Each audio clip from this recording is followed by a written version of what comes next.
Hey everyone, Susan here. I know as entrepreneurs, we're always looking for strategies to build brand awareness, to generate new clients, customers, investors.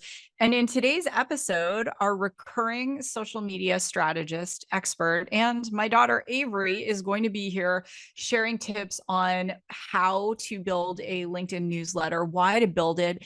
And we also riff off and talk about AI, OpenAI's new Sora tool, and how she feels about AI marketing tools and content creation as someone who's in Gen Z. So it's going to be a great episode. And if you hear of anything in the episode in terms of a service, I invite you to check out Agency 8. That is the agency that Avery runs. And you can even hire Avery to do a one-on-one coaching session with you to help you with your brand and your strategy and your content. So with that, let's go ahead and get into the episode with Avery, where we're going to talk about LinkedIn, AI, and who knows what else we'll talk about. It's going to be fun. This is Raw and Real Entrepreneurship, the show that brings the no-nonsense truth of what is required to start, grow, and scale your business. I am your host, Susan Sly.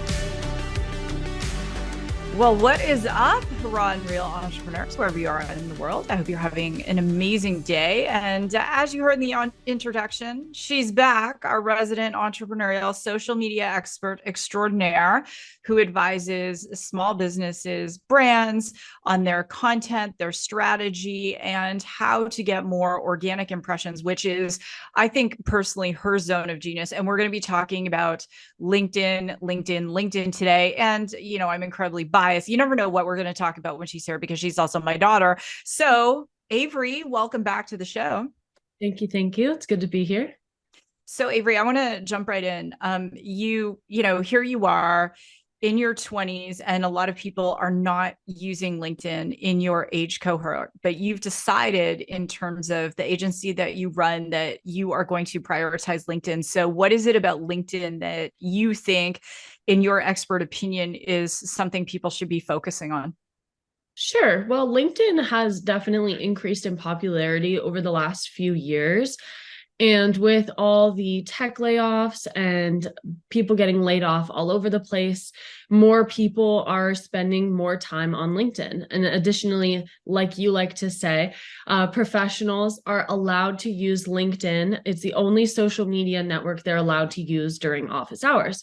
So I thought to myself, as someone who runs an agency that's really targeted towards helping business owners, where can I meet business owners where they already are? And I figured honing in on LinkedIn, especially compared to other platforms such as Instagram or Facebook. To me, I wanted to turn to LinkedIn because the tone over there is a lot more professional and polished, and people are going on there to consume professional content. Whereas you go on Instagram and you want to get a good recipe, you want to see what your friends are doing. If you're in my case, you want to look at vintage trucks all day, every day. But LinkedIn is where people expect to see professional content, and a lot of people want to learn on LinkedIn. So I really turned to LinkedIn as an opportunity for me to help educate my audience and become an industry thought leader in terms of digital marketing for small business.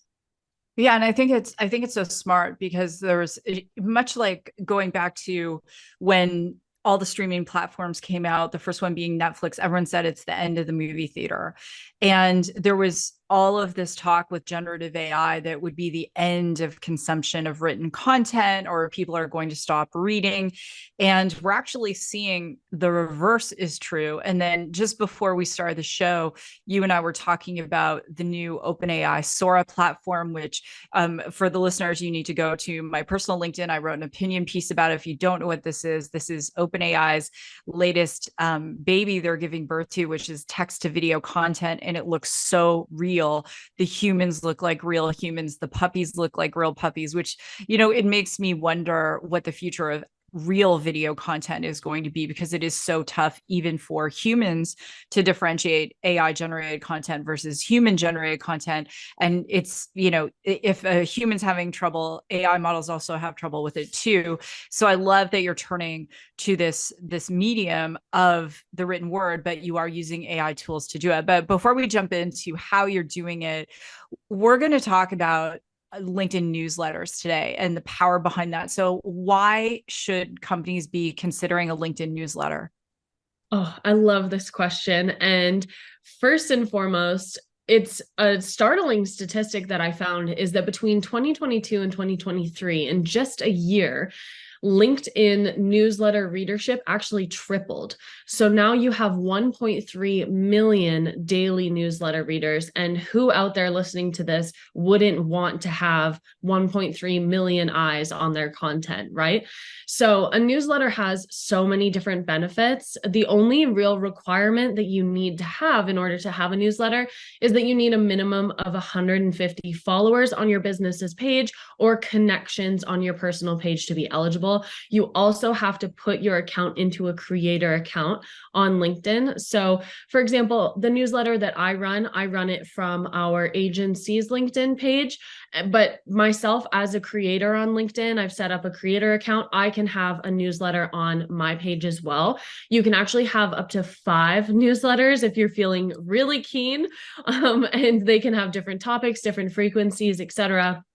But there's some real key benefits I wanted to answer your question that I want to highlight. One, of course, is that engagement is higher than regular engagement. Again, you got 1.3 million daily readers. Additionally, you can build trust with your audience. So by creating consistent content on your platform, you can help foster those relationships with your connections. Plus, anybody on the platform, whether or not they're connected with you, can actually subscribe to your newsletter. So it's a great way to get in front of a new audience as well.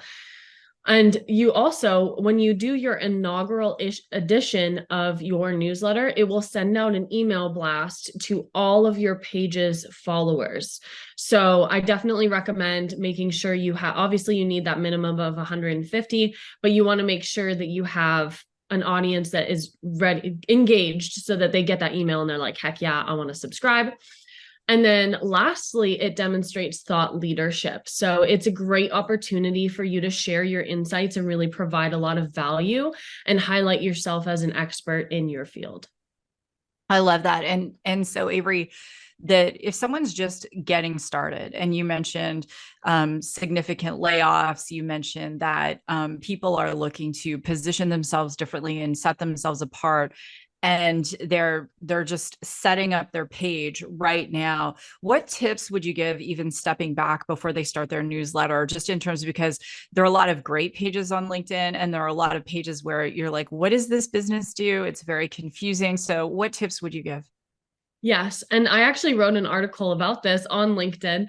And this is something that I'm very passionate about, because on LinkedIn, you have to have, first and foremost, you need a profile photo. And in today's day and age with AI headshots and all that, you really don't have an excuse not to have a professional image.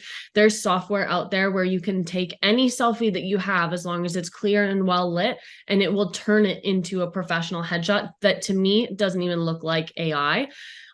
Or you can grab your iPhone and take one in your home. Just wear some professional clothing, dress for the job that you want. Those are some big things. The next thing you want to do is have a cover photo.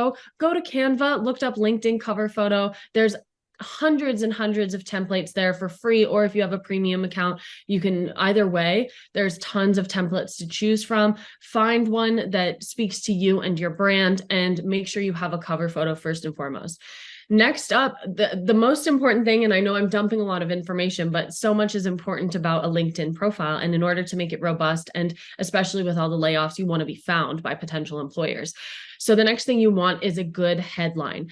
Headlines are an opportunity for you to optimize your search engine optimization, SEO. So you can basically include keywords. So let's say you're a programmer, or let's say you're my mom, right? You're awesome already.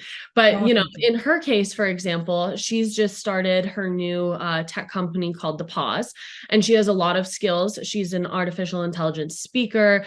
She's a world-renowned salesperson. So what she would do in her case is use her headline as an opportunity to highlight her key skills, especially those that are relevant to her position. And she already has one. Her headline is great if you guys want to go check it out. I don't unfortunately have it memorized. Sorry, mama. But but that's what you want to do, is you want to use that as an opportunity to highlight your key skills that employers would want to see. On the flip side, if you're a business owner, you want to highlight your key skills that are relevant to your clients. So definitely those are my 3 main tips. Other than that, fill out all of the profile information that LinkedIn gives to you. A full, robust profile is going to get found a lot more, and it's just going to make it easier for people to see who you are, connect with you, and resonate with you on the platform.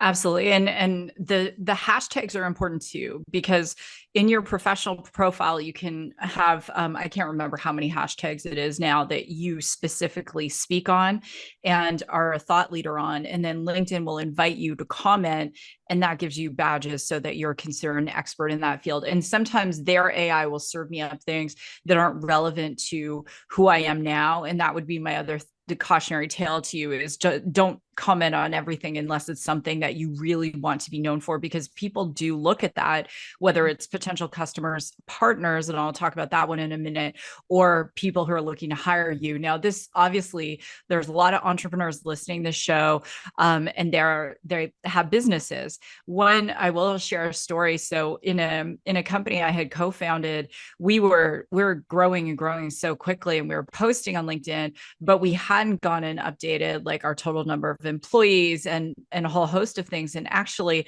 that company, before they did business with us, they looked all through our LinkedIn profile, they looked at all of our existing employees. They came back to us and said, okay, this employee doesn't comment on anything you guys put out, but they're commenting on other stuff. They did a whole LinkedIn audit of us, and which was really interesting. So don't discount that your potential partners and customers are going to go thoroughly through your LinkedIn. And so that's a great point, Avery, is to be updating it all the time.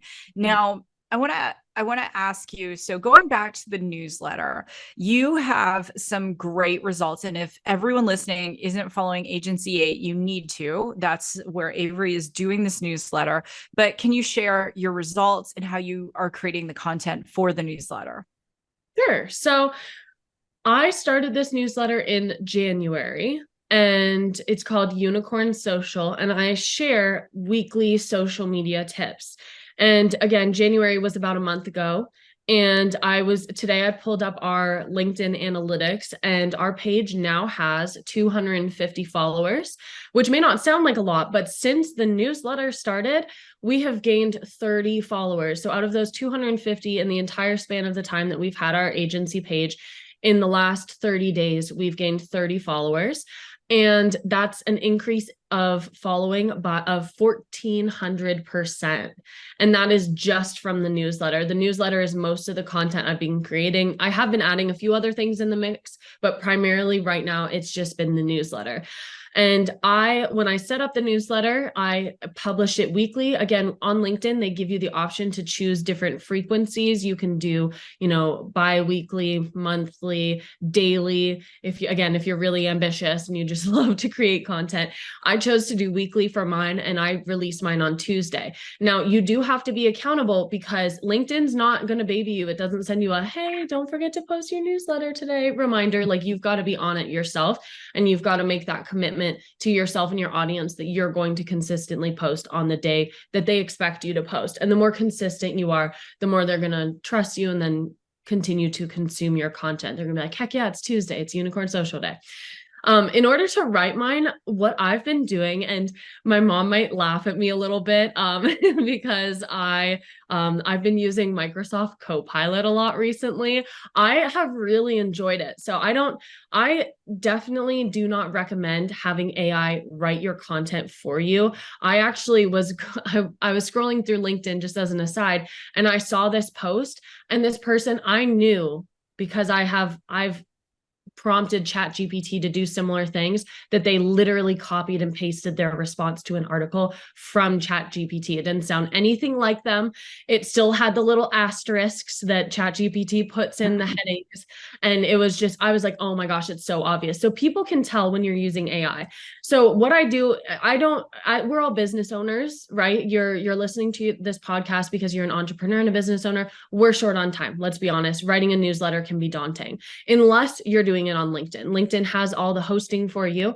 So you can go right into their article editor. What I do is I go to Microsoft Copilot and I have it basically create an outline for me. And I follow that outline in order to create the article. And then that way I can play around with it a little bit, but I found that that's the best way where I can just organize my thoughts. I am ADD, so I tend to go off on tangents that aren't relevant. So Copilot helps me stay on track, and it also provides links. So it links to the sources it gets the information from. So if it cites any statistics or anything relevant, I can then go do those sources. So it cuts down on my research time. I then write my article in Google Docs, just a preference, and I copy and paste it into LinkedIn. You can just write it right in LinkedIn. I go to Canva, I create a cover image, and then I publish it. And after publishing my newsletter, I will share it to the agency page. And then I also share it to my personal LinkedIn page. So I'm maximizing the visibility of each edition of the newsletter. Yeah, which is fantastic. And I think that the other thing too is what we're seeing as well is people are using their social platforms for search. And so people even use ChatGPT for search. They're using, in addition to Google and so forth, but people are searching within LinkedIn. They're looking for local speaker. They're looking for consultants on LinkedIn. They're looking for all sorts of people. And so in that way, you're going to set yourself apart, and which is significant. Now, Avery, with regard to, you're only a few issues in, it's raw and real entrepreneurship. What has been something you've learned in the process, and what is, where do you see yourself going with this? Awesome. Yeah, I'm glad that you asked that question. I have been having so much fun with the newsletter. I know that's silly, but doing all the research, and really it's not only helped me hone in my expertise on these topics, I feel like I'm genuinely helping the people that are subscribed to my newsletter, because that, at the end of the day, that's what it's about. It's not very sales heavy. I will sometimes put a promotion in there if I have a relevant service, but predominantly it's here's value that you can get. What I have learned is that in order to keep myself on track, I have actually planned out, and this is my mother showing in me, I've planned out the next 10 weeks of my content. So I have a topic for the next 10 weeks. And of course, things change, or I might do some interviews. I might bring on some guests, and, kind of connect with them in that way, do interviews. So it might change. But I have my baseline schedule, and that has made it so much easier because I can start to think of my topic in advance. I can start to write it in advance. When I have inspiration for something that it relates to a topic, or if I find something that relates to a future topic, I can bookmark it. And that has been my big key. The other thing is that in terms of I think that LinkedIn is super fun because you can add images, you can embed videos. Unfortunately for me, you can't embed Instagrams. So I've just been like hyperlinking to examples and stuff like that. But it's just so much fun. Honestly, like the way that you can edit in the platform, the way that you already have that base of your followers, unlike an email newsletter where you have to have all these permissions and stuff like that. On LinkedIn, they subscribe by themselves, and then they get all that content in LinkedIn. So it's very consumable. They don't have to leave the platform. Again, they can scroll it during work. And I think the most fun I've had, obviously I mentioned earlier, not using AI to write your articles. I have to poke fun at my mom in the most respectful way, because we were chatting before and I was like, yeah, I was like, you've trained your own GPT to sound like you, to help you write these articles. And I'm like, nobody's done that. And she's like, I thought everybody made their own GPTs. And I'm like, no, that's just you. And I just love that. I think that's so fun. But yeah, it's a lot of fun writing the newsletter for sure. Well, and I think that one of the big things is there are people listening and they're like, oh my gosh, it sounds like I don't even know where to get started. And you do have a service, like, so everyone knows, they can go to Agency 8. You can hire Avery, buy an hour of her time to do some coaching to help you get it set up. Because again, you also want to be very specific about what you're writing about when people are consuming content on LinkedIn, like even AI. So yes, I was voted this year as one of the top women to watch in real time AI, and there are newsletters dedicated to just computer vision for retail or computer vision for healthcare. There are all sorts of different subsets. So you really want to be a specialist to set yourself apart. And I think that from that, the other thing around that, Avery, and I love what you said, is it is so easy to create those newsletters. And it's so easy to create custom LinkedIn content. Even my editorial on Sora, I was easily able to put in the photos of the puppies in the snow and the spaceman, and I'm using their prompting language, by the way. If you don't know what that is, you can go to my LinkedIn and look at my dialogue on it. But that it is really easy to create the content. I want to ask you a question, shifting gears. So with regard to Sora, and here you are, Gen Z, and you have a lot of your peers who became Instagram influencers in very specific verticals. I mean, you have significant followers for yourself in automotive on TikTok and Instagram. Having seen Sora and having seen some of these AI video tools, how do you think that's going to impact influencers? That's a great question. I think honestly, seeing the power of Sora, seeing the quality of the content, I mean, goodness gracious, there's one prompt in there where they asked to see wildlife on a specific river, and it looks like a clip out of Planet Earth. Like it looks so real. And I think that there's going to be, I mean, there's a bit of a dichotomy here. On one hand, I just actually wrote an article about my most recent edition of the newsletter was about casual content and how there's a demand for more laid back, funny, humorous content from businesses and influencers. And for me, Sora and AI is not going to be able to replicate that. They're not going to be able to do day in the life videos. Of course, the people that they create are very real. So, and we already do have full AI influencers that everybody knows are AI, and they get brand deals and all kinds of stuff. But that being said, there is still a demand for on these social platforms for people to connect with the people that they know. And while brands are thriving on platforms like this, you know, there's still that need for human connection.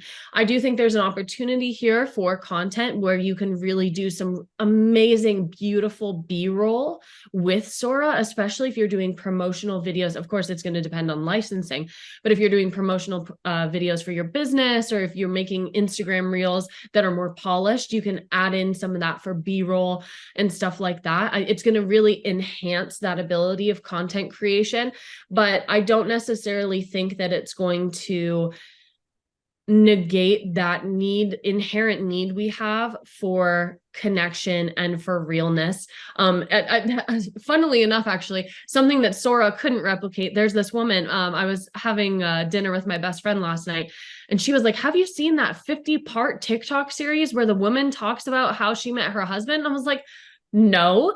And she pulls it up and shows me, I haven't watched any of it yet, but some of you might know what I'm talking about. The first video is she starts the video by saying, here's the story of how I met my husband, and no, we are not in contact with each other anymore. So it's this huge 50-part drama session, and she's just talking to the camera. Again, I haven't watched it yet, but each one of those 50 videos has over 2 million views.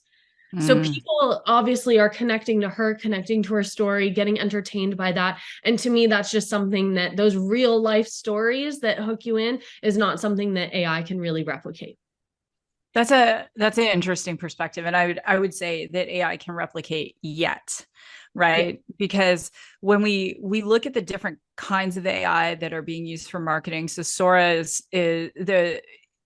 props to, I've been very critical of OpenAI having no women on the board. They have a board observer who's a woman, but they props to them at least for saying, hey, we're going to release this in to a limited number of people. We're going to get feedback. We're getting feedback from people in the media. We're getting feedback from content creators. And so either way, they're releasing it in a way that I would consider more responsible than things that have been released in the past, not just by them, but others. But when we look at AI generated voice, I've created a lot of videos where you have an AI voice and it's getting better. It used to sound really tinny. Now you can choose your voice if you want, a British sounding male, or if you want, a friend of mine, Tyler Murray at Ghost Retail, and shouts out Tyler. He's been a guest on the show. He showed me a new AI video tool they have, and it's just ridiculous what it does. And so we're going to be using that on SusanSly.com, which I'll bring Tyler back on the show. We'll talk about that. But there are a lot of tools out there. And I think that my biggest thing is, to your point, there are podcasts that are just AI. Someone has put some inputs into a generative AI model. Then the voice has created the podcast. People know it's an AI. It's not a real human. There's AI news where there are people talking and they look like humans, but they're AIs. There are all sorts of things. And I think, to your point, that there's this need for human generated content. And I love that you're saying, no, I'm actually writing my newsletter, but Copilot is helping me with that structure. And, at the end of the day, the content someone's getting in that is from you. So Avery, any final thoughts before we, send everyone off to either hire you or create a newsletter?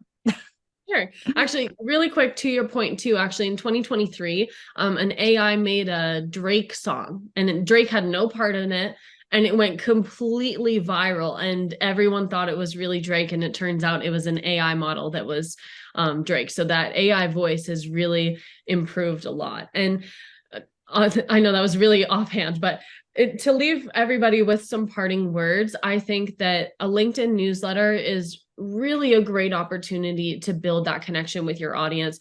Not only is it an opportunity for you to write some long form content, you can use that one piece of content and repurpose it. You can make on Canva, for example, you can make slideshows that then you can upload to LinkedIn. People can click through. I recently put one of those on the Agency 8 page. So you can take that content, break it down into bullet points, do a slideshow, do an Instagram carousel, make a video about it. My mom has had so much success on her LinkedIn making video content talking about the industry. So like the tech industry. So what I recommend is, if you're going to step up and write a newsletter, one, be consistent and make that commitment. That was the big thing my mom said to me when I first started. She's like, you have to be consistent. And I was like, I'm ready. And so here we are. And the other thing is that you need to take that one piece of content and use it as an opportunity. You've now sat down, you've done the research, you've written about it. Get up off your bum after you publish it and make a video about it, talk about it. So you can post the newsletter. Then the next day you can post the video promoting your newsletter, talking about it. There's ways to make one piece of content and all that time you put into that content last longer.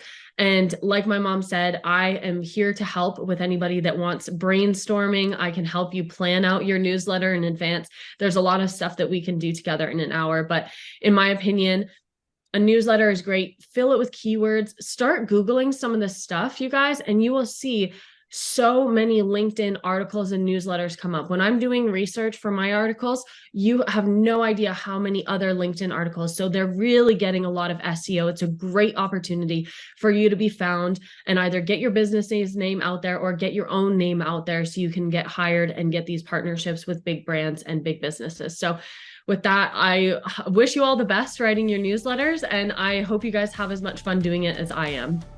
Well, thanks so much, Avery. It's always great to have you here and to be providing your tips and insights. And I think that what we're seeing right now is that it has never been easier to deploy content. And it's also something, just because it's so easy doesn't mean people are going to commit to it, or they're going to actually be consistent, as we talked about. And so that's the raw and realness of it. At the end of the day, consistency is going to be what sets you apart. Even for the show, we have a production company who reached out to us because they're like, you have done 347 shows. Most podcasters, 90% of podcasters haven't put a show out in the last 90 days. And so it's that consistency at the end of the day. So anyway, Avery, thank you so much for being here.